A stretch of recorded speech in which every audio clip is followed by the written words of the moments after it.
You know, hindi talaga ako naniniwala kay Christy pag sinasabi niyang ayaw niya kay Leon. I agree. Di ba yun yung strategy ng mga companies na nakikipag-merge?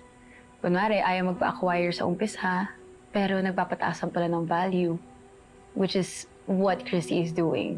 She's playing hard to get para habulin siya ni Leon. I've invested way too much in Leon para lang mapunta siya sa iba.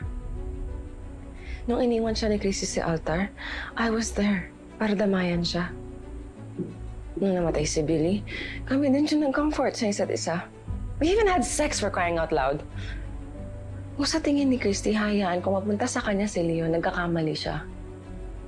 I brought so many competitors in the business to their knees. Walang laban si Christy sa akin. So what's your game plan? Ano bang ginagawa natin pag may competitors tayo na sinusubukan kunin yung mga clients natin? 1, we apply pressure. 2, sinisira natin yung credibility nila. And 3, we take all their resources. And that's exactly how I want to beat Christy. Cars, huwag mo lang silang pansinin, ha? Teka. Mrs. De Luna, saan po kayo pupunta? Masama po bang pakiramdam ni Samantha? Hindi. Nag-decide kami ng husband ko na lilipat namin ng school si Samantha. Ma'am, bakit po? Dahil nandun ako nung family day, Miss Salcedo.